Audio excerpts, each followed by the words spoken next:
I can hear you. Yeah. Awesome. Oh, wait, do that again. I don't know if I heard that. Oh yeah. Yeah. I hear that. All right, cool. Yeah, I wasn't able to get the headphones, but bam, we're good to go. Yeah. I don't know. I hate the headphones. Do you like headphones?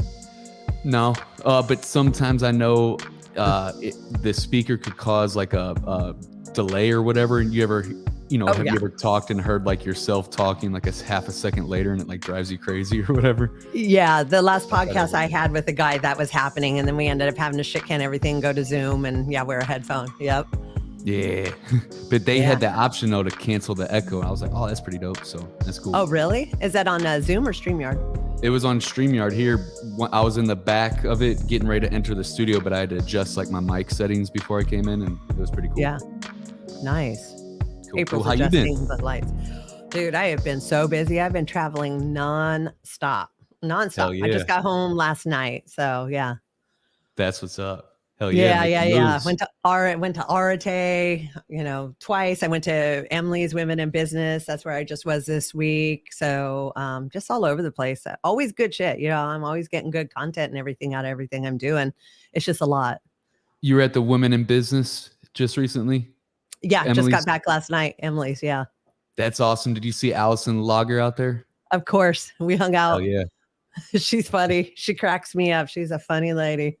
Yeah, absolutely. Yeah. That's awesome. Yeah, hung out with her, Kayla. I mean, there was like 75 women there. A couple of them I knew, a lot I didn't, but it was a lot of fun. Yeah. That's awesome. That's what's up. Yeah. You live not far from there, right? From St. Yeah, Louis? yeah, so Andy's south of St. Louis. I moved out from St. Louis, moved west, but we're both like 30 minutes, 20 minutes outside of St. Louis. Nice. How's that going? So is that your new house where you're at right there? Yeah.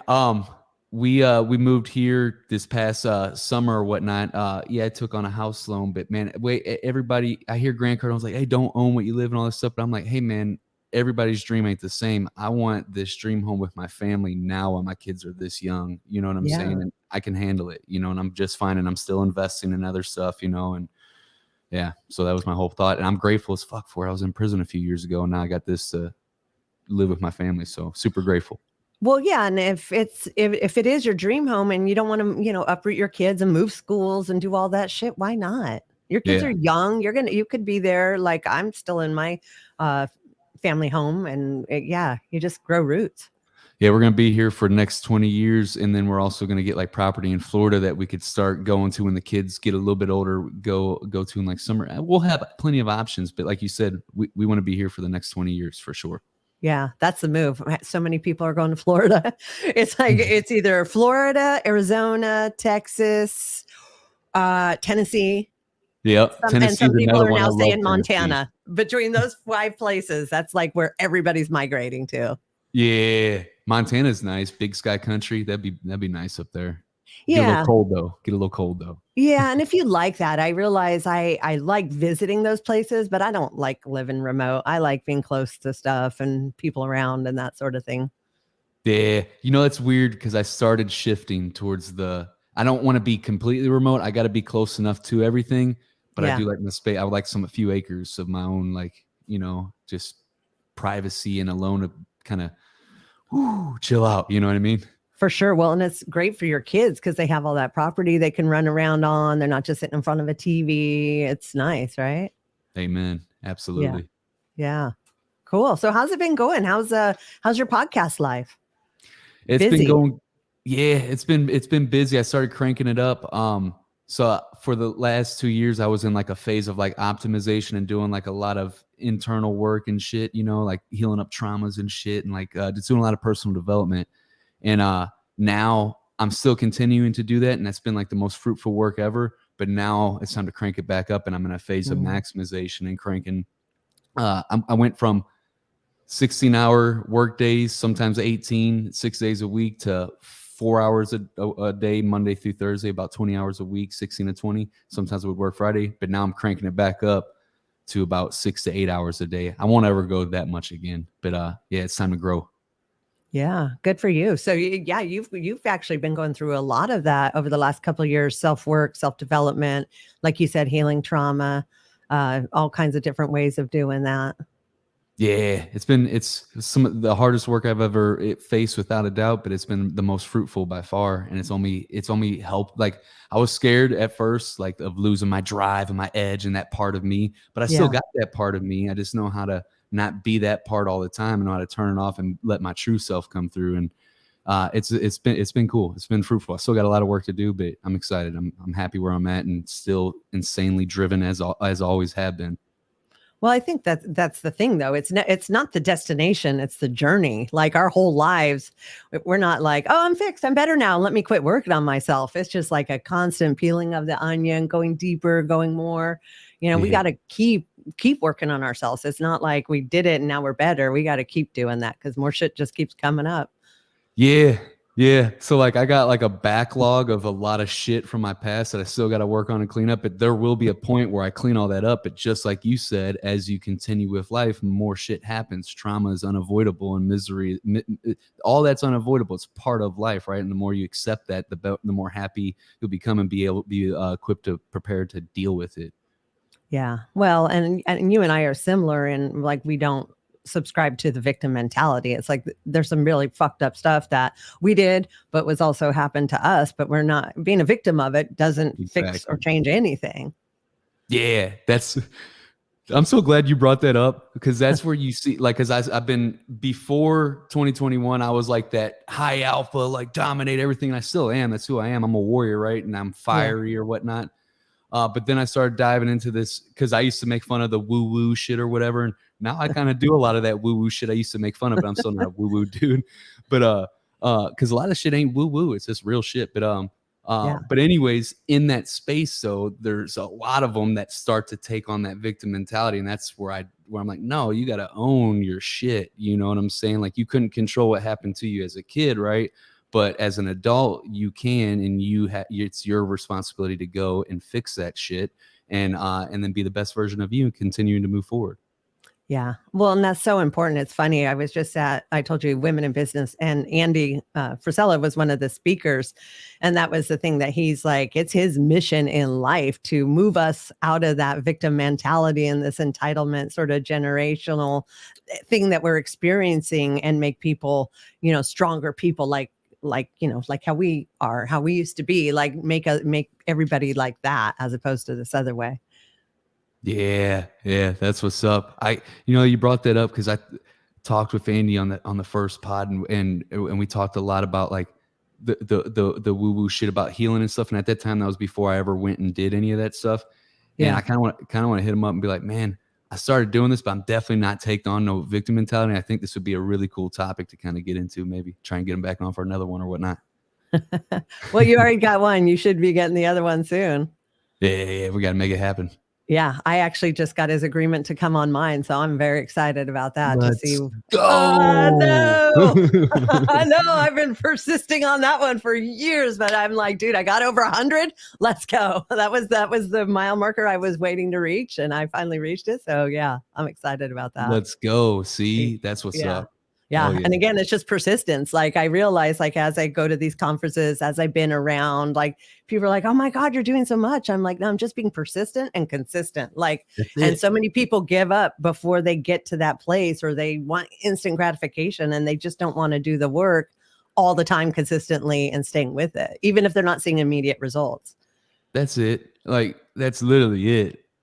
Everything I do, there's nothing like fancy or nothing, but it's just consistency of doing the shit over and over and sitting through the suck longer than most people will sit through it, but Right. getting the results. You know what I'm saying? Just consistently showing up, So that's what's up. Good shit, homie.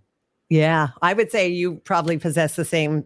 I don't even know if it's a superpower, but we're just tenacious. We're just like persistence. Like, tell me no. Okay. I'll come back in like a month and try again. It doesn't bother me. Like, we just keep going no matter what stops or slows or whatever comes in our way.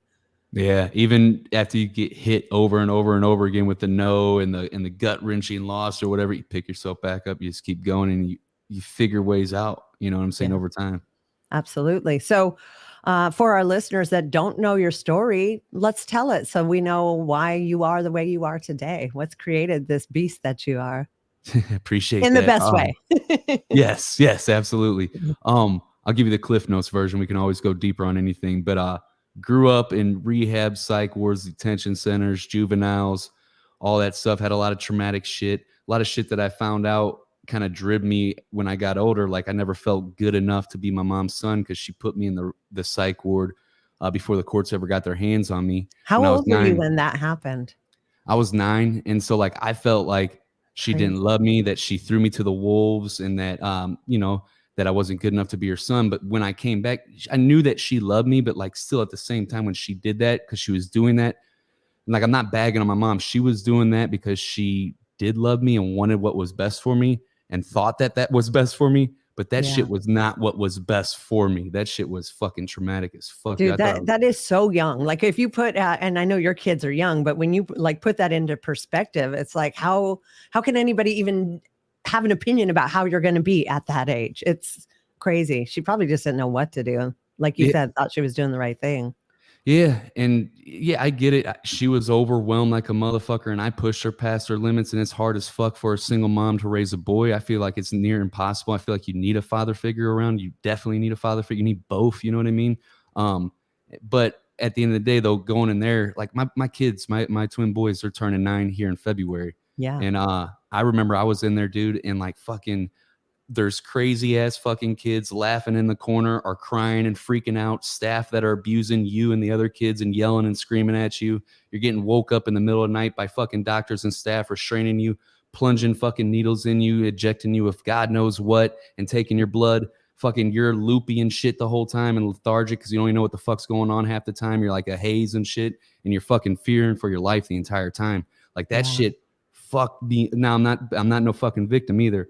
But like Dude, but that's heavy trauma. That's fucking trauma. That's beyond yeah. like, someone broke up with you. That is like deep shit. Yeah. And so like I had multiple experiences like that as a kid. And so like I lived decades of my life in a constant fight or flight response. Now I have tools where I can calm myself the fuck down. Like I didn't know this as a kid, but if I'd have known this tool of like just breathing like that and calming yourself the fuck down to chill out your central nervous system so you're not in a constant fight or flight. Whoo, that would have been, helpful. So I got shit like that now. And that's why I've been so like obsessed with going to work on myself personally, because now I'm showing up as a better business owner, better husband, a better father, everything because of that shit. Yeah. Well, how do you get to that point? How do you, I mean, because I'm assuming, did you graduate high school? Like, or everything you learned was outside of there? No, I didn't make it past 5th grade. Yeah. And then I ended up getting my GED when I was locked up in DYS at 16. But man, I was in and out of juveniles, detention centers, told that you're a failure, never going to amount to shit in life. You're a fuck up. You can't focus. You got ADD, ADHD, ABCD, EFG, all that shit. You know what I'm Every saying? label. Yeah. Yeah. And like, I don't have a problem with focusing. I could focus more. Like I'm so intensely focused on shit, but yeah, I would like, what I learned too is that I did a lot of disassociating, and it's something that I still am working on a lot. Like I ice myself out and like numb myself out to like feelings. Like the first memory I have of this was when my dad died when I was 7 and we're in the hospital, and my sister's 3.5 years older than me. And we found out that my dad's dead the next day, because we were there that night. And then we came back that morning and they pulled the plug, and me, my mom and my sister were hugging my mom, and my sister's bawling her eyes out. And I'm sitting there like numbing it out and like disassociating and separate. I remember like I could still, it's wild shit, but that's what your ego does to cope with the pain that's sometimes intolerable when you're at that age and shit. And Do so you like think a part of you was also like, now I got to be the man? The man's gone, so now it's on me. Do you think? I mean, that's very young to have that sort of thought, but so much like it was like I'm on my own. I don't, because here's the other thing too. Before that, we had just moved a couple months before that from a nice neighborhood in West County to a bad neighborhood in Ferguson, Missouri, and fucking immediately started getting picked on. I was a new kid and all that stuff, and I'm 7 years old, so I'm just learning that stuff for the first time, and I'm only seeing my dad every other weekend, so I'm trying to go to him like, how do I deal with this situation and shit like that. A bunch of other shit too. So it was just like, damn, he's gone. And yeah. But that had an effect. And that's like a lot of the reason why, like, I built, so I can explain this. So I would like numb myself with drugs and alcohol and put myself in dangerous situations to feel alive and all this shit. This pattern repeated. Like, dude, we fucking robbed a crack dealer when I was 17 before I went to prison. I'm driving the car. My boy smacks the crack out of the dude's hand when he puts it in the window. I drive off and then we fucking get shot at and shit. Like, I forgot all about that until I did an MDMA assisted psychotherapy session and it brought it up. And I was like, holy shit, like suppress that memory. Wow. Shit like that. But then when I turned my life around, when I went back to prison 20 days before my twin sons were born, I started numbing and masking and put all that high dangerous situations. I did it in business, and it wasn't like dangerous situations, but it was like I went and got a title loan on my Chrysler Aspen to join a mastermind just to learn how to write fucking copy and craft an offer, and it got a title loan for $4K. So it's, entrepreneurs are fucking crazy anyway, so we take on those risks. But all the business success of chasing that next goal and stuff, I was doing it there until here's where it really broke down for me. In 2020, we moved out of Ferguson to a nice neighborhood in Wentzville, which is the house that we just moved from. And Lindley was able to have her own room instead of sleeping in our closet as our nursery, because we didn't have enough space for her at the old house and shit like that. And so I did that. And then the next month had 10 entrepreneurs fly out from all over the U.S. to our first mastermind, hosted my first mastermind in Pensacola, Florida, at a nice beach house. And so like I got all this external shit that looks like I'm winning. I did everything that they said I'd never do, but it still wasn't enough because of that shit where I never felt like I was good enough my whole entire life. But I didn't know this at the time. And I was like, man, what the fuck's going on? Like I'm winning, I'm doing all this shit, but I'm happy for all but 20 seconds every time I achieve a goal. But then I'm like, what's next? And it's just like no fulfillment, just constantly moving the goalposts and all that stuff. And so that's what kind of got me to go even further down this journey of whatever you want to call it. Personal development, inner work, healing, spiritual journey, whatever. But yeah. Yeah. So that's been like the last 2 years or so, ever since we started talking, right? That's sort of been your journey you've been on. Yeah. Really started going deep into it in the beginning of January of 2021. And was going hard, did a bunch of like, MDMA assisted psychotherapies, which has fucking been incredible. Oh my God. And it's got a 70% cure rate for PTSD in clinical trials right now. The shit's like legit. But that I've done EMDR therapies, and I'm looking into like neurofeedback that helps a lot with like the disassociation. And I feel like that's a big thing for me, because I still catch those patterns. Like when I do that, like when me and Stephanie, like my wife, dude, like we'll get into it and a pattern will come up. Like, well, she'll do something and it makes me want to respond a certain way because I still got shit that I'm working on, right? And like a pattern will come out like where I want to ice it out and like not even talk to her and be numb and shit like that. And I'm starting to notice that now, and I'm able to choose new patterns now because of the self-awareness that I have now that I didn't have before. That's amazing. And I think that's the key, is self-awareness, because we don't know what we don't know. But then once we know, we're like, oh shit, now I got to fix this shit, or I got to be positive, or at least be aware that it's happening. Amen. Absolutely. Yeah. That's it's crazy because I didn't,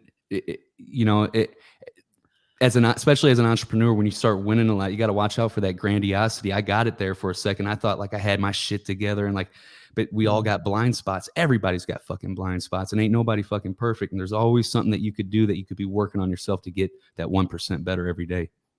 I love that. And I think that's true. Like people who get really successful really quick get that sort of ego driven thing, or you have the people who are constantly making strides, but let's say the money doesn't match up. So they never think they're successful because they're just looking for that dollar to say, yes, you've made it.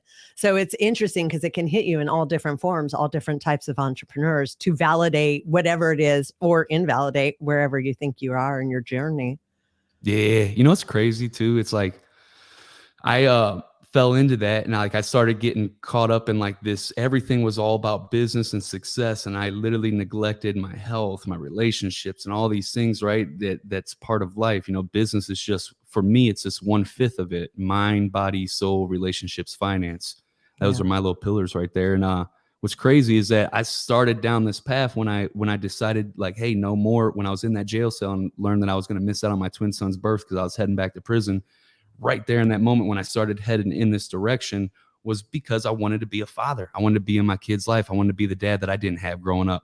And so what's crazy is that, you know, you do that and then you get in this thing and then you start getting caught up in this business thing and then you start neglecting the very thing that you started for. And so like you kind of got to watch that. You know, there's going to be parts of the journey where you might veer off of the reasons why you started in the first place, and you got to get back to that.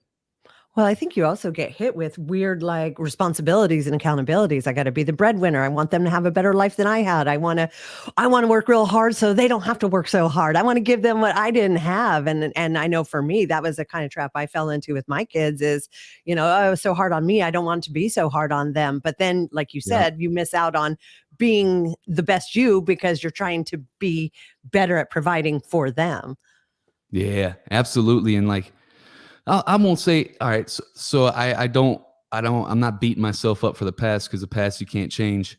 And I wouldn't say that I didn't spend time with my kids because I did. There was plenty of Yeah. memorable stuff that we did together, but I was working 16 to 18 hours a day for 6 years straight coming out of prison because, you know, hey, like you said, in the beginning and startup phase, you kind of got to go hard. You know what I'm saying? Yeah. And some people's startup is typically like 1 to 2 years. My startup was 6. All right. So there's your overnight success for you. But Mine's 20, so I don't know what you're complaining about. yeah, exactly. You know, but I that was what was weighing on what started because I in 2021, like I said, I was at that mastermind and with the goalpost thing, and I was like, man, Yeah. and I wanted to be in my kid's life. So right there, I was like, man, I don't give a fuck. I could do this right now. And I went from, you know, 16 to 18-hour days to 16 to 20-hour weeks That's instantly. awesome. Did that for the last year and a half plus. I just cranked it back up a couple of weeks ago to 6 to 8 hours a day. The kids just went back to school, and I'm in growth mode. I was in a phase of optimization. Now I'm in a phase of maximization, and I'm in growth mode. But I don't think I'll ever go back to the 16-hour days because I don't need to. And Right. for me, it's like right now, my kids, I'm not going to beat myself up for those 6 years that I wasn't there like I am now because I got right now, and right now they're never going to be this young again. You know what I mean? So I'm taking advantage of that. I'll be able to build this business, and I still am. I'm building the fuck out of the business right now, but I'll even be able to go hard again if I wanted to when they're older and out the house. You know what I'm saying? Yeah, So or they just become independent and they're like, I'm busy. Go do your own thing." They sort yeah, of start pushing you out before we're ready for them to go, has been my true. experience. Yeah, I got about 2 years to 3 years left of that with my boys because my Yeah. my my daughter, my stepdaughter, she's exactly like you talk. Oh, She's yeah, 13. girls So hit it way earlier than boys. Girls are like, yeah, "Get it, off me. I wanna do my thing." women without a doubt. I'm not just saying that women without a doubt mature a hell of a lot faster than Oh, boys. Like yeah, boys are by light simple. years. Boys are great. They're just like, they're just not complicated. Boys, I like guys. But women though, I like my daughter. It's like it's I can't I'm not I can I choose. I don't you see that there the awareness right there. I choose to be more not soft but not as I'm not rough on my boys, but I'm definitely more firm and more Yep. disciplinarian with the boys. It's I got a little a gentler touch. I still hold Yeah. her accountable and shit, but yeah. I think that happens. I think that's natural for dads to be softer with the girls, moms to be softer with the boys. Like, that is 100% normal and natural. Yeah. I literally am super soft with my son. He can get away with anything. Luckily, he's a good kid, so it's not like I have to be tough, but still. Yeah. That's what's up. Yeah. Mama, I bet he's a mama's boy too. I was for sure He would without a doubt a never mama's admit boy. that. He'd be so angry if he heard someone say that. I'll give him 10 years when it becomes cool again. Like, Exactly. then he'll Yeah, say dude. When it. it comes cool again, because it will happen, and he'll be like, "Yeah, I'm a mama's boy," and then he'll start owning it. Yeah. Yeah, I love that. So to be honest, like I'm like looking at the timeline, your transformation was rapid, rapid. Like you were in prison only 9 years ago, right? And look where Six and you a are half. now. And I know like you're saying, but you worked so hard their first 6 years, but you put you in the dream house where you can all enjoy that life together now, which I think is amazing. Thank you. I really appreciate that. Yeah, I went 6 and was no October 2nd. It was I got out on Stephanie's birthday, October 2nd, 2014. So that's yeah, it's 6. Was that? My math is all fucked up. That's 8 years, 7 years, Yeah. eight Yeah, because years. your boys are almost 9. Yeah. Yeah, 8 years. Damn, that's wild. Yeah, that's quick. That is like a really to come from the prison system to be where you're at today. Because it's not like you got out and you had a parent there saying, "Here's your new home and job." Like you had to get out and earn that shit. Yeah, and you know that's a really good thing that you bring up because like, dude, I'm not the only one. Like, there's people I've seen that came out of prison and shit after like 10 years and shit, and became millionaires like in a few years. You know what I'm saying? Like, and it don't even. I've seen people that don't even fucking go to prison, just had a really fucked up life in some other type of way because we all have fucked up shit, right? Yeah. That's the thing right there, though. What we talked about, like, it made me just right there, like anytime like you're in a fucking rut, right, or going through a slump or fucking whatever, because there's gonna be seasons and phases and shit to life. Like you're gonna feel misery, you're gonna feel pain, you're gonna feel suffering, you're gonna feel sorrow, you're gonna feel sadness, you're gonna feel alone, all these different things, right, that are nasty feelings that don't necessarily feel good. You're also gonna feel bliss, joy, happiness, abundance, all these great things, right? The key for me, man, is like when you're in those phases, like those slump phases where it feels slumped out, like zoom the fuck out and look at your peaks and valleys and see that, yeah, you might be in a valley right now, but that valley was way better than that peak you used to have just a few years ago. And so that's a great way to put it into perspective. And then finally, like what I do then is just like, I just focus on the shit, those little promises that you make to yourself. If you focus, there's no such thing as balance in life, but if you just make those little promises that you make to yourself and keep them, and you could start small, start with just anything small, like just drinking a cup of water to kick off your day instead of coffee or whatever. I don't know, but something, keeping those promises to yourself that you make every single day, and then focusing only on the shit that you can control, you can get in a nice flow of life. Like it's in harmony, no balance, but there's a nice flow to it. I love So yeah. that. Well, and I think it's just important to identify that we all have human emotions and reactions. Like, yeah, sometimes life sucks. Sometimes we're pissed. Sometimes we're sad. Like I just went through this funk a couple weeks ago. I was like, I don't even know what came over me. And I was like, what am I going through? Like, this is so bizarre. And just started writing and journaling and everything and sort of, got myself through it. And until literally a week later, I was like, what the fuck was that? But I just allowed myself to process it and go through it. And it's when we can experience those lows that we can enjoy those highs. So literally less than 2 weeks later, I'm back on top of the world, even higher than I was prior to that incident. And I'm starting to recognize a pattern in myself that's like, when I hit that low, that's somehow because something good is really about to happen. And for somehow I either have an intuition that it's coming, but I just go down to this valley so that I can just fly really high on the peak. It's very weird. Interesting patterns. No, but it's dope though. And it's like a flow, man. It's your jam, right? And like, yeah, dude, I resonate with that so much. Like what I found, like I got this little app, right? And it's, you can make goals on it. And then when you could check them off each day, and then it keeps a percentage of your overall goals. And then it shows you a percentage of each goal. Like how often do you hit that specific goal or whatever. So I like it because I like to track shit. Right. But I got like 30 something different habits each day, but I got my 5 that I do every single day. My non-negotiables, my 1 for mind, 1 for body, 1 for soul, 1 for relationships, 1 for finance. You get those 5, I'm good for the day. What I noticed, man, was like when I'm in those funks, it's usually because I'm not handling those daily little promises that I'm supposed to be keeping to myself.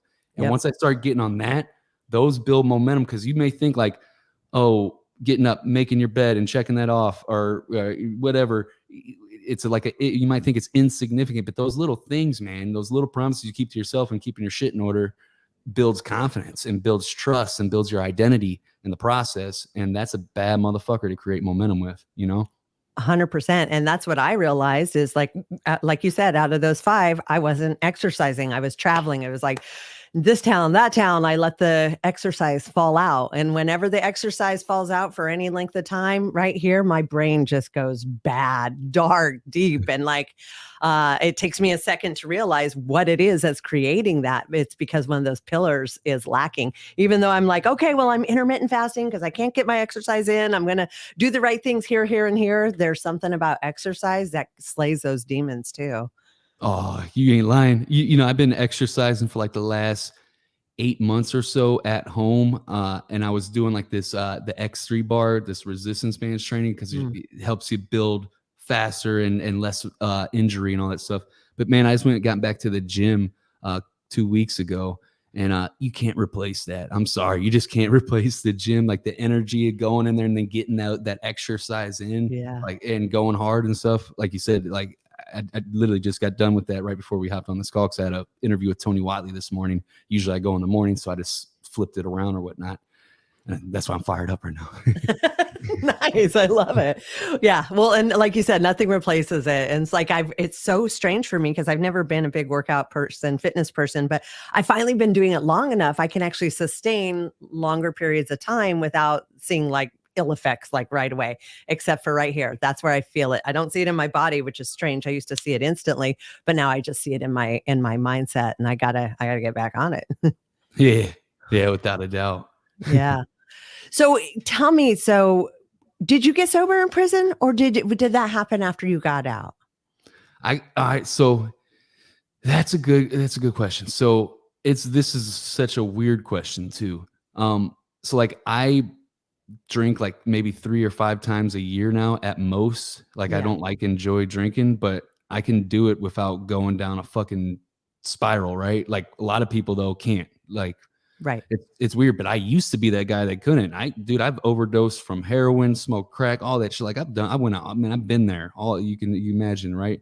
But it's weird. I used to always be like, how do some motherfuckers like can't like touch it at all, and then like some motherfuckers can, like I can't. Like for me, the switch was like I had to find like a creative outlet to get my shit out of and feel, alive and feel meaningful and shit. And before I was just doing the numbing to avoid those shitty emotions that and shit that's the inward game from my past and shit that I didn't have that I had that hadn't started cleaning up yet, and then also just to feel fucking alive, you know what I mean, in some sense. So this is a really tricky question to answer, but I quit doing drugs though, all that way back before I went to prison the first time. Oh, before you went to prison? Well, I mean, when I went to prison, I did it on the streets, and then I was done when I went to prison. Yeah. And then I did over 4 years, but then I got out and didn't fuck with it, but I was drinking on the weekends and whatnot. But then I did heroin. I did a little slip with heroin for like a couple weeks, but then I quit again and just was drinking. But I was fucking drinking off the cliff because I had gotten fired at the Buckle. This is a crazy story. Is it okay if I tell it? Of course. Okay, I just didn't want to sit here and ramble and shit. Oh, no, I love it.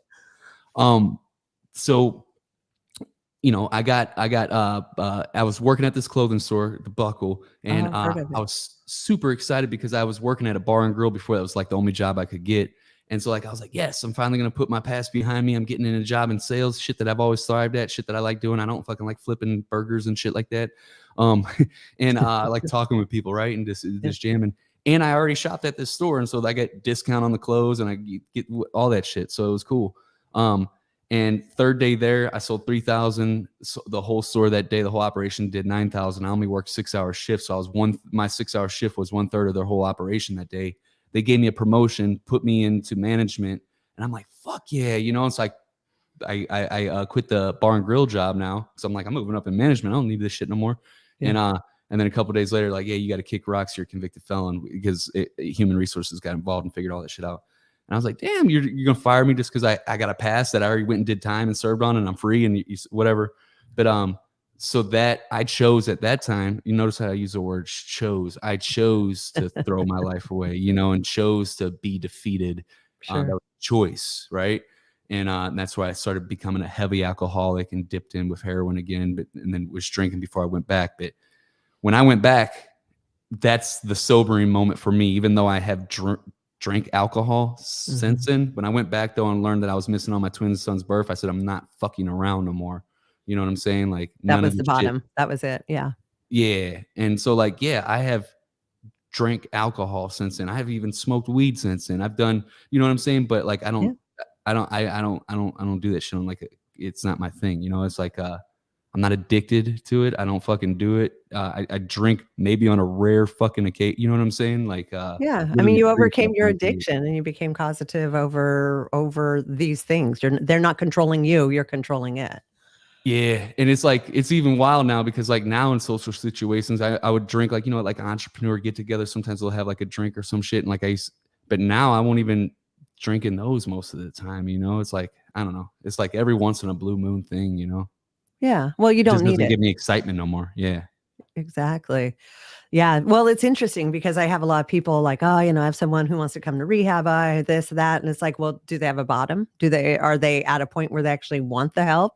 Because usually there has to be, in my many years, some catalyst that pushes them to finally going, okay, I need to change. Whether it's prison hanging over their heads. For you, it was your son's birthdays you didn't want to miss out on.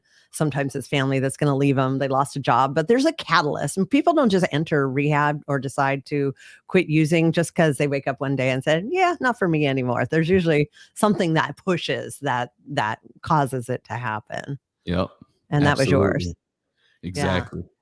Yeah. And are you now your boys are kind of young, but are you obviously because you're out on podcasts, they're going to know. Do you ever talk to them about these things like Yeah, they know I've been in drugs, prison. alcohol, like They know I've been in prison, and there's going to be appropriate times come where I'll share more of the story. Cause like, as I started like doing my own little personal work, I started thinking about like, man, damn, like there was times before I started cleaning this shit up, like where me and Stephanie would get in arguments, and I feel bad about shit like this, but we get in arguments and I'd be so fucking mad where I've broken stuff in front of them before, like, like fucking getting so mad and I fucking break something, and like, yeah. just think about what that's doing to a 4-year-old, 5-year-old boy and shit. You know what I'm saying? Like I didn't think about that shit back then. You know what I'm saying? And so like, as I forget why I started.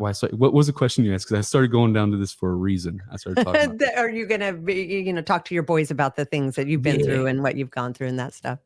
Yeah, and so shit like that, but even more so when I went back to prison, Stephanie ended up getting with this guy that I was dude, I was like I said, I was throwing life away and I was going off the cliff before I went back to prison, and I was also being showing up real shitty as a boyfriend with Stephanie at the time, and I cheated on her, and she ended up getting with the baby's dad of the girl that I was cheating on her with. It's hard to explain.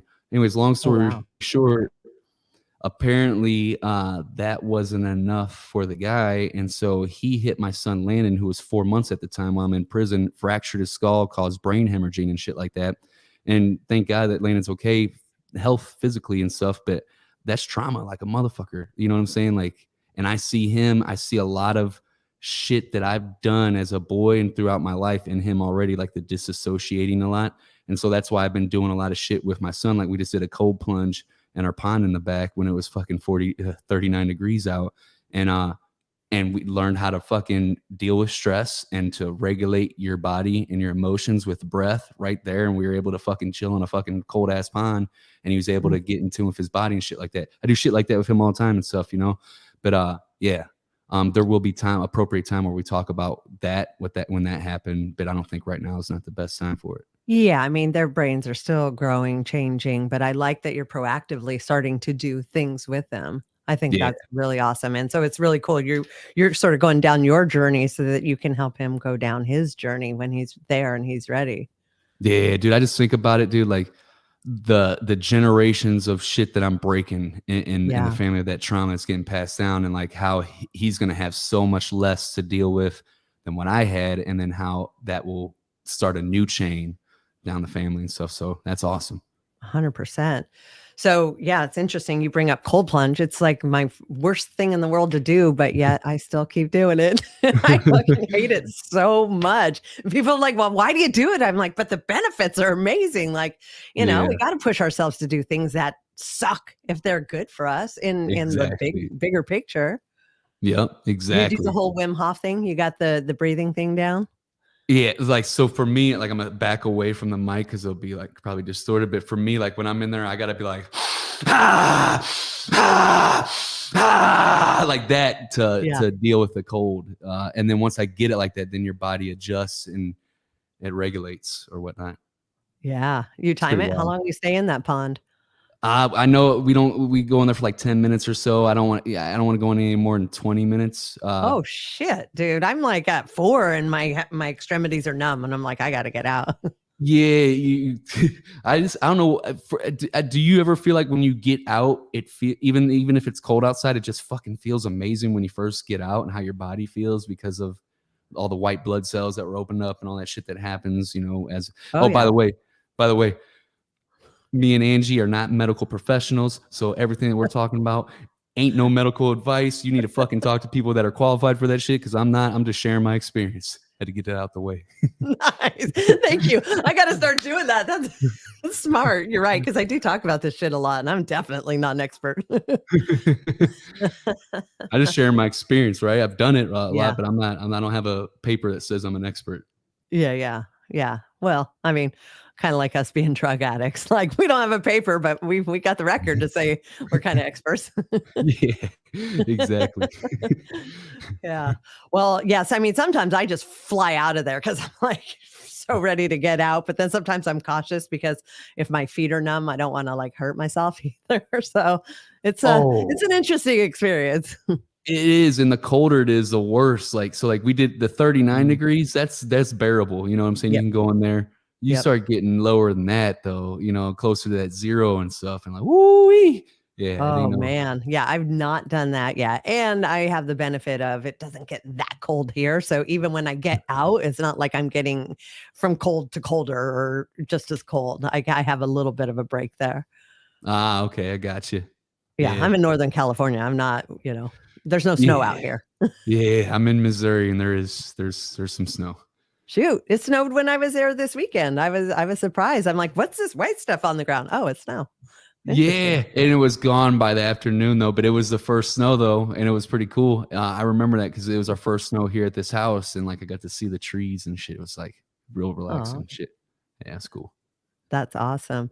So, what's next for you? What are you doing? So, you're ramping it up. Is it just more podcasting? Are you going to start speaking? Like, what is your future looking like? Absolutely. So a good lesson also I learned in this process while I was doing this period of optimization. I also, my crazy ass went and did our first event for the first time, and we decided to do it. And then 45 days we did it. And so we literally had 45 days to plan the whole fucking thing or whatever. So like, that's the big thing. I want to build the hell out of those, but here's the lesson I learned. I was trying to go all in on alpha underdog, which is something that I'm extremely, extremely, extremely fucking passionate about, more so even than like podcasting itself. Right. But podcasting, I'm all vertically integrated now, but was trying to go into alpha underdog, which is more of a movement, mind, body, soul, relationships, finance, like I talked about, and just putting it all together, helping entrepreneurs dominate everything with A5 method and all this shit, right? Is it like a mastermind, like a group, like you meet, you go, yeah, okay. Yeah. Mastermind, and then also the event, and then also the business side of it is we help people build dominant brands with podcasts. So, anyways, I was trying to go all in on that, but great lesson. And Andy even said it on my podcast first time I had me, or second time was before they would go all in, like they would basically you keep the main thing until that side thing or that passion project becomes the main thing or whatnot. But the main thing for us is podcasting, always has been. That's what the message to message to market match, what we've done hundreds and hundreds of times. That's the main thing, right? So long story short, sorry, I get excited when you ask me like, what's the thing. Yeah, we're doing ADP live once a year instead of trying to do it every 90 days. Podcast is still the main thing, still scaling the hell out of that, but building ADP at the same time. And we're doing that in July 2023. It's going to be awesome. That's awesome. Wow. I like that. And you're right. We got to stick with the main thing. And you're a great podcaster. So I can see why you would want to keep that as your main thing too. I'll be honest. Here's what it was too.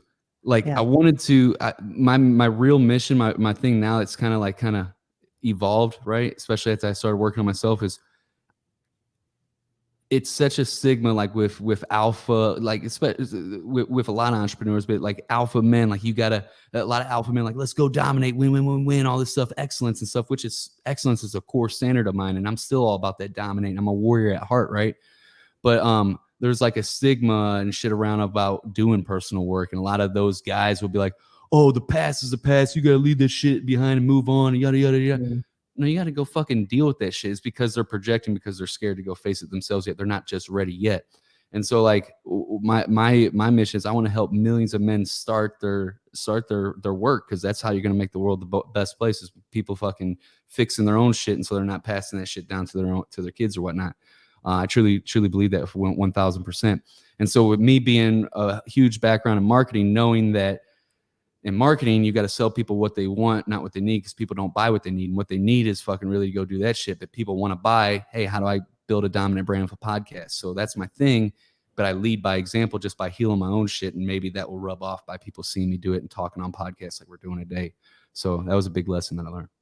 I think it's important, and I think it's so needed because, like you said, with the alpha personality, I've noticed, and I don't know statistically, but it feels like there's been a big surge in suicide, from PTSD and unhealed trauma and just coping in life. And so I think if even some of these alpha types could reach or accept a little bit of help or work, maybe we could start heading off some of that as the solution that I've been seeing a lot of. I feel like I've seen it a lot lately, and it's terrible because that's an end. That's a finite thing. And so, if we could get to them prior to that without it feeling like they're subscribing to some woo-woo bullshit and buying into the bitch voice or whatever it is, if they could see it as like a, really a proactive way of extending and having quality life, then I think it's amazing.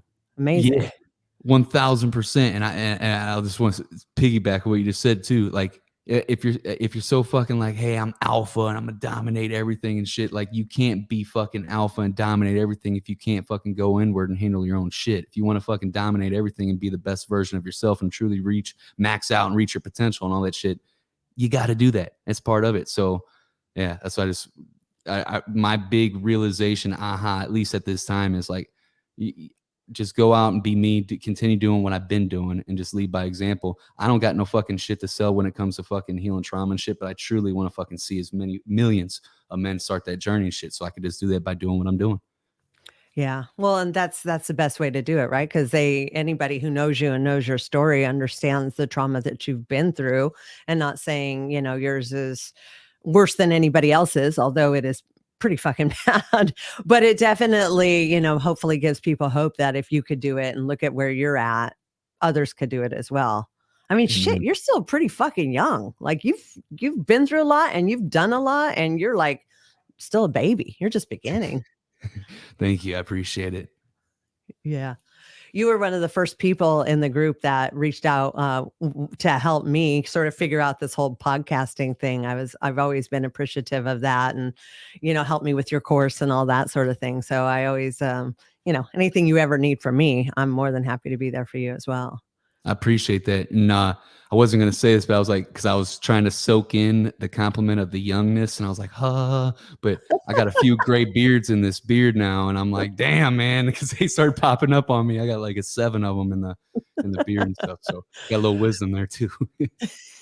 Yeah. Well, see, here's the great thing about guys, though. It just makes them look a little more distinguished. Like it just almost gives you clout. Whereas with women, that's not a thing. Like you will never know. I'll never know when I go gray because I just will not do it. Right on. Yeah.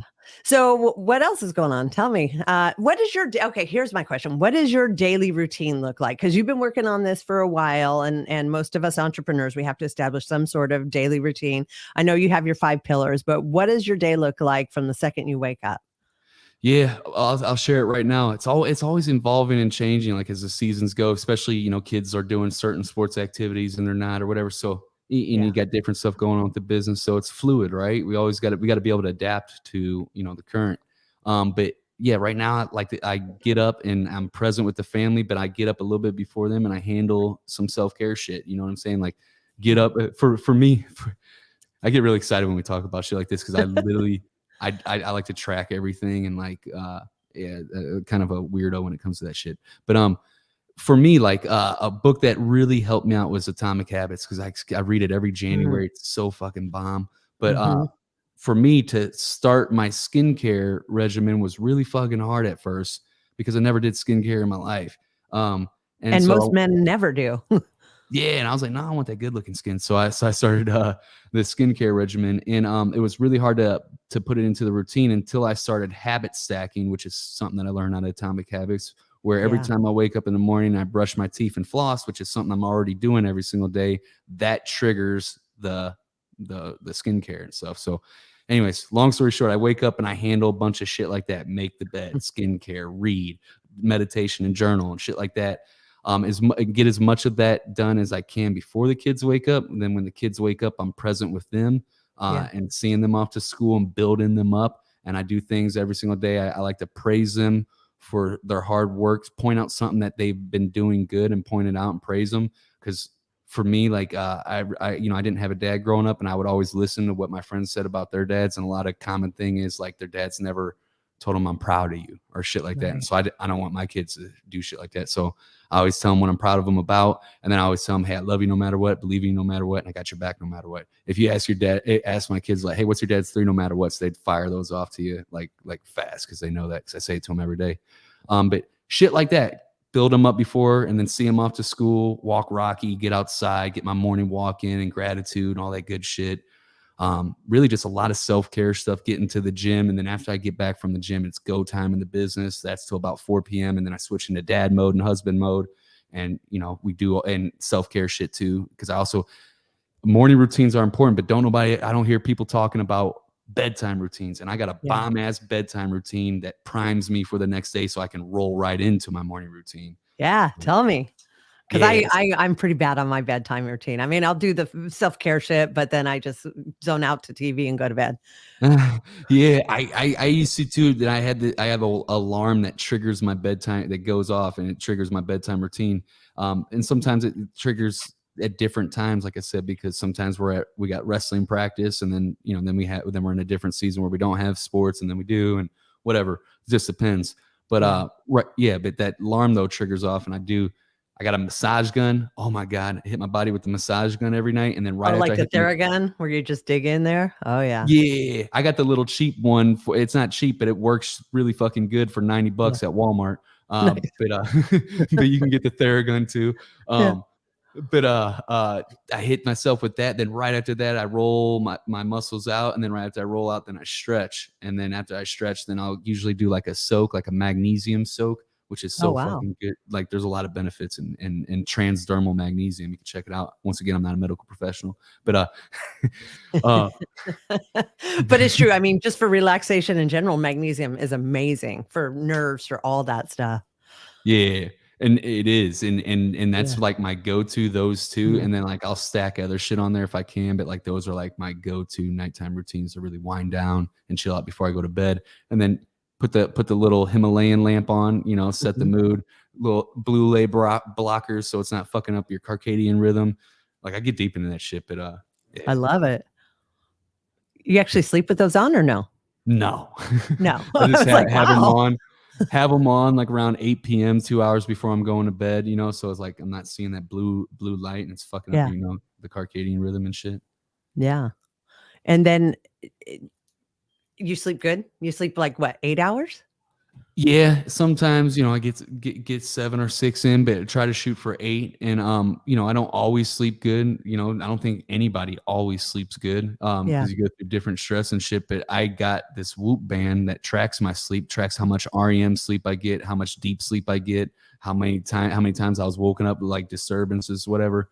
And I get some pretty good sleep, especially whenever I do those things to prime myself for that sleep. And when I don't, I typically get worse sleep. But there's also times where I do all those things and I still get shitty sleep.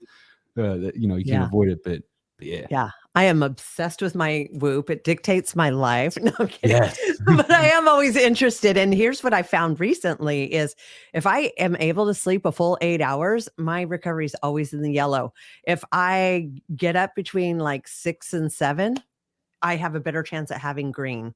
I'm like, how weird is that? Shouldn't I be getting 8? But I don't know if I need to do more exertion for me to justify the 8. I've been tracking this for years. So it's like you said, it's just fun metrics to sort of tweak on and see how things affect you or affect your recovery or affect your sleep and all the different things like that. Diet, intermittent fasting. I'm like in the green when I'm intermittent fasting, especially after a couple days, I'm in the green every day. It's crazy. It's seeing like how my body and mind really respond to that shit. I'm all about that intermittent fasting life. I'm glad you brought that up. Like I got a little app that shows you what phase your body's in throughout, how you got like an autophagy or whatever when you hit 24 hours or which regenerates new skins. Like this is like legit. It shows you on the app. And it tells you what your body's going through at each phase. Like when you hit ketosis and growth hormone spikes and all that shit, blood sugar drops. It's crazy. But dude, fasting. Once again, I'm not a medical professional. You need to talk to them. But I just look at it like this. Like we're taught to eat all throughout the day, but we didn't do that when we were in our primal phases. You know what I'm saying? We would go out and hunt and gather all throughout the day, and then we'd feast at night. And it was like one meal. They had that period, you know, like a 2-hour window sometimes, maybe even less, where they'd feast that one meal. And you'd eat a lot because you didn't want it to go bad or rancid or whatever. So you just ate a fucking ton, but you only ate that one meal. Yeah. Yet you still eat 2,000, 3,000 calories, whatever you're eating, but eat it all at once, you know? And then you notice like when you hit the 12 hours, especially 16, you got more energy, you're dialed the fuck in, your focus, and you're ready to go hunt. And you know what I'm saying? And so it just makes sense. Yeah, no, it's cool. And it's fun to tweak it. I remember the first day I did a 3-day, I thought I was going to fucking die. And my mentor is like, you're going to go in the gym. And not only are you going to lift heavy fucking weights, you're going to fucking PR. I'm like, there's no way. I'm so weak. I haven't ate in 3 days. Fuck, if I didn't go in there and just put my mindset straight, totally fucking PR'd. And it just kind of opens your mind. Again, not a medical professional here, but what we are capable of and how little we exercise what we're capable of. And then when we do some badass shit, you're like, fuck, I can do more. I'm capable of a whole lot more here. So like, for example, last week, you know, I was at the Arte thing in Nashville. I was home for 4 days before I then went to the women in business thing. And I'm like, you know what? I'm just going to fast for those 3 days that I'm home. I'm just not going to eat because my diet hasn't been the best. And I just did it. I didn't even think about it. It was just a thing. Now that my body's conditioned to it, I'm like I said, I'm in the green every day, even though I'm not even eating. My recovery's like through the roof, even though I'm only sleeping 6 hours a day. It's like my body and brain just thrive on this shit now. Yeah, it's wild, isn't it? It's crazy, but I mean, it's kind of like how they did it back then. You know what I'm saying? Like, can I ask you this? Yeah. This might turn some people off. I don't give a fuck, but why I just think critical thinking is like a dying trait in American a lot of times. It's sad. I think a lot of entrepreneurs are critical thinkers because you got to be kind of. But why the fuck is any food that's got to be FDA approved and shit? Why does it all got chemicals and fucking toxins and carcinogens and shit that kills you in it?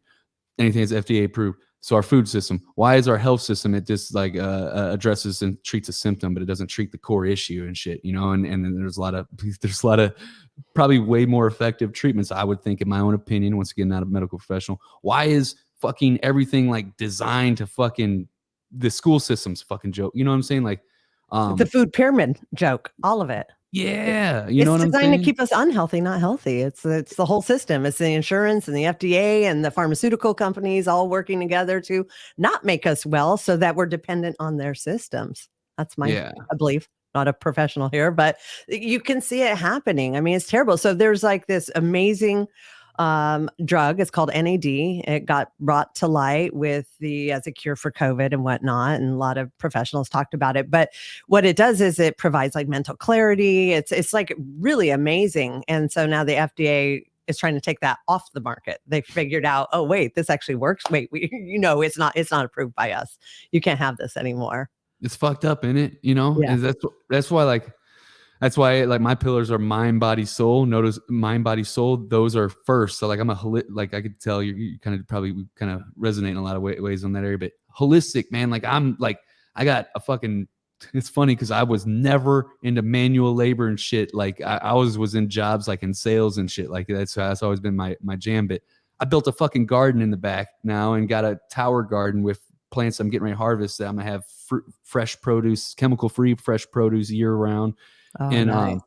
All that shit, like because of like I go deep in that shit, but yeah, like I've been trying to like I got essential oils to clean my house with because I don't fuck with none of the chemicals, like all that shit or whatnot. It's because I don't know. I see that shit and I'm like, no, I'm good. I think critically for myself.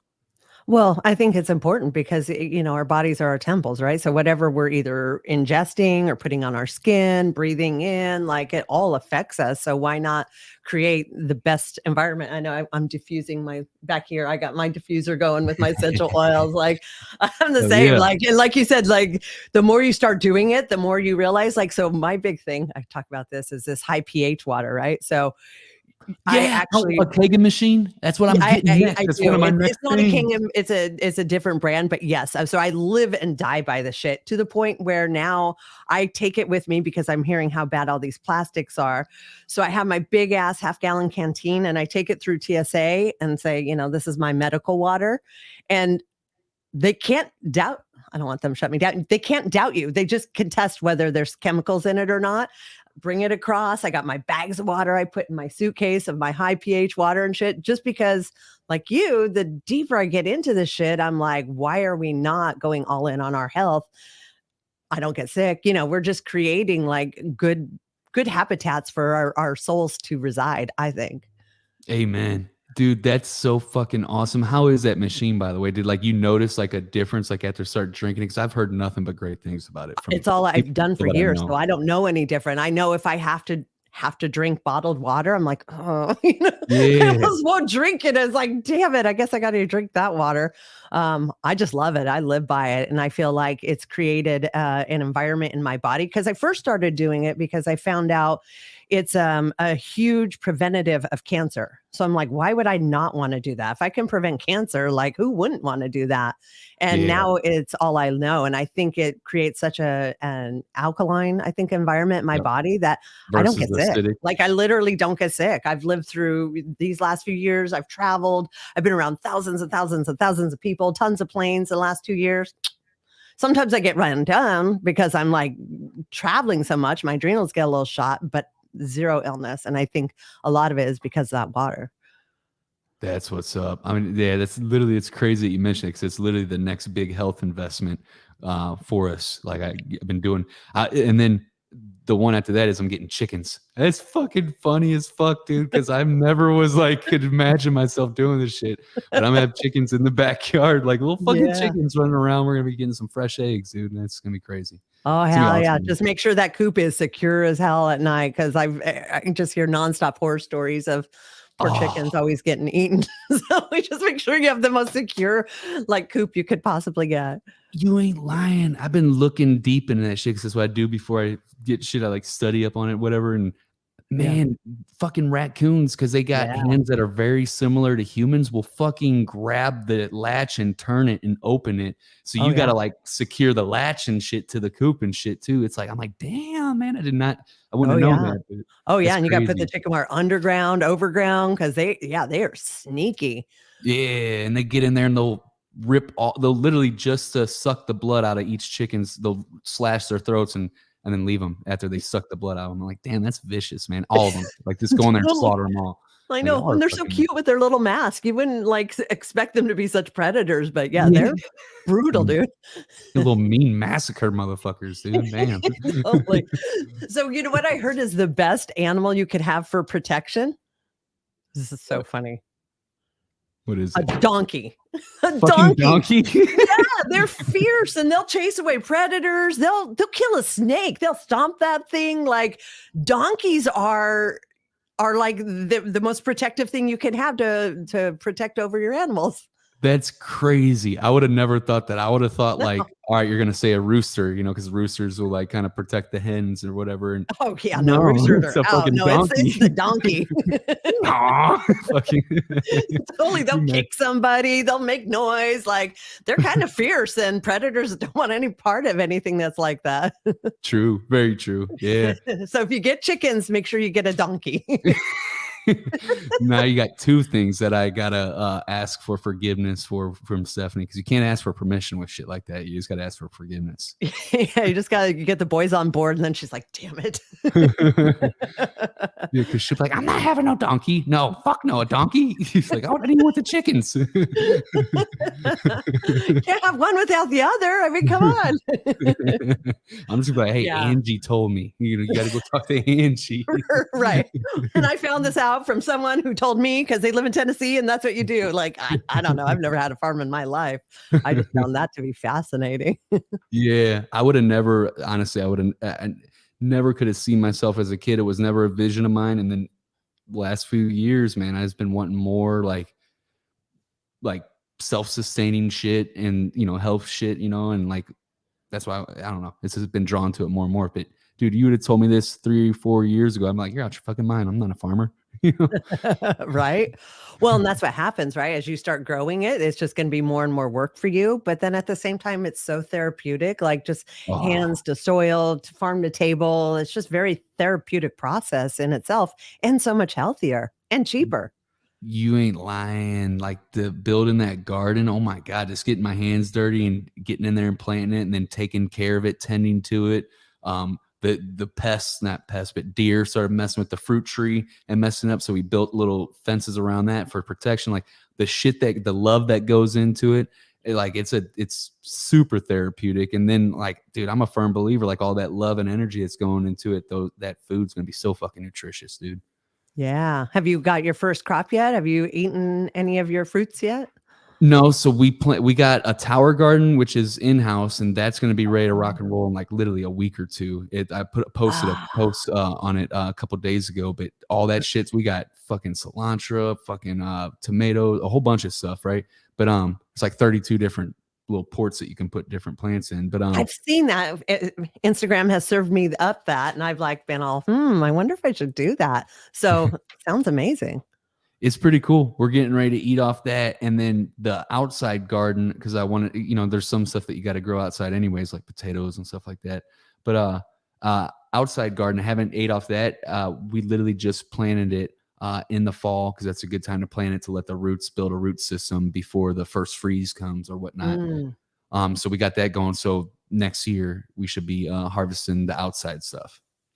Oh, that's a thing. So even though it's going to freeze, it still has the roots there, so it's okay. Because I just assumed like you just got to start over every year. I didn't realize there was this whole root system that survives under that. Yeah, so different plants, but like blueberries, fucking strawberries, potatoes, carrots, whatever, you plant them and they'll continue to grow. Now, like when I'm learning, and I'm not a fucking expert, dude. I literally got into this like anything. I was like, I'm tackling. I'll do the work. I got Yeah. in this. I'm like, holy shit, there's a lot that goes into gardening that I'm gonna make a lot of mistakes and bumps in the road. Definitely not nowhere near an expert level right now, but was gonna say is the raspberries. What I'm learning is uh, they only produce fruit for the first 2 years usually, and it's like prima canes and I can't remember what it's called, but it's what that actually bears the fruit. Prima canes or something. See, that's what I'm saying. I don't know it, but only like for 2 years is when you actually get to harvest the raspberries. But blueberries can go for years on end. I can't remember what the lifespan of it is, but each plant has its different thing, right? Right. Well, that's what makes it so complicated is each Yeah. plant, each fruit, each vegetable They all got to be needs different something else. pH levels and got to be, all this shit. Yeah. It's a lot. Wow. Sounds like a fun project though. I mean, it's good for your brain, good for your body, obviously, your spirit when you're out there creating this stuff. How fun. Yeah, it is. I've been enjoying it for sure. Awesome. Well, when you get a good batch, you'll have to send me a little thing of blueberries. They're supposed to be Some of the really, good really shit. good for you, the antioxidants and all that kind of stuff. Yeah, chemical free blueberries fresh off the vine, all the nutritional value still in it. Let's go. Yeah. Well, and again, this is like, I know so many people that are migrating out of certain areas, but because they're trying to become more self-sustainable, have farms, have ways of taking care of themselves without having to rely on, big grocery stores and things like that. It's becoming like the trend for sure.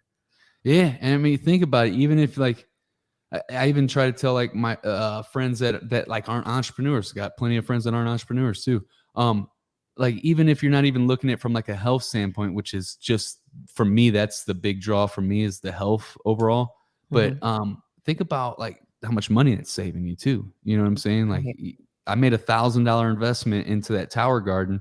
It's getting ready. It took about 2-3 months to get it to produce, and it starts producing that just cuts all the produce bill, lowers that grocery bill. And then over time, that thing pays for itself. And then it just keeps on adding to it. So yeah, there's a lot of Yeah. different ways to look at it. Yeah. Well, and I think what we're both skirting around, but we haven't said, if the shit goes down, you're able to keep eating. You're able to take care of yourself. You're able to feed your family. So, for those reasons alone, it's pretty amazing. 1000%. Yeah. Well, unfortunately, we didn't get so much into your story, but I think anybody who knows you probably knows your story, and you are not your story. So I actually enjoy, the conversation that we've had. I think it's been a lot of fun for me. We're very like-minded, so it's very easy for us to communicate all this stuff. Hell yeah. And dude, this has been awesome. Dude, I go on a lot of podcasts, and sometimes you could tell when people don't have like they're either just starting and haven't really built those communication skills, but we just fucking jam. Like, this was cool. We were talking about shit. I was having fun. I don't know about you, but I had fun. I have a lot of fun. I feel like I could talk to you all day. Hell But yeah. I also know that, okay, there's a sweet spot when people stop listening. And so we don't want to get the good stuff at the end because, yeah, I don't know. You know way more stuff about that than I do. I just like talking to people. You do a hell of a job at it too. This is awesome. I appreciate you having me too. Appreciate you being here. So I have to ask you, because the name of my podcast is Going Rogue. When have you gone rogue in your life or found that was the right thing to do? Plenty of times, really. Probably a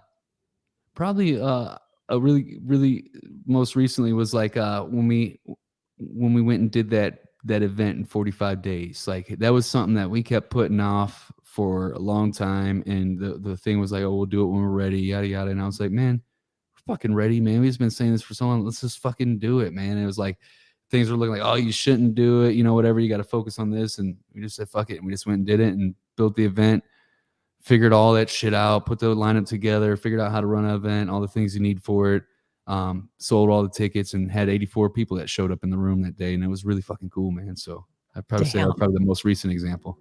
Damn, that's amazing. And do you find when people are telling you can't do this or you shouldn't do this, it makes you want to do it more?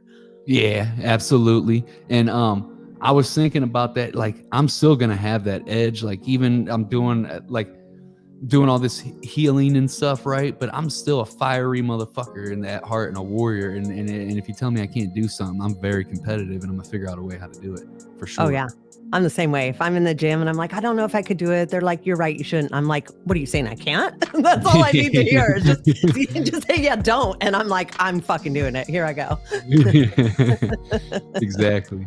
I love that. Awesome. Well, thank you so much for coming on the show today. I've had a great time talking with you. I'm sure it will not be our last because, why should it be? We have great conversations. Hell yeah. Thank you for having me again. And damn right, it's not going to be the last time. Awesome. Good seeing you, Zach. Appreciate you. Appreciate you too. Now we're going to end that. Cool. So, yeah.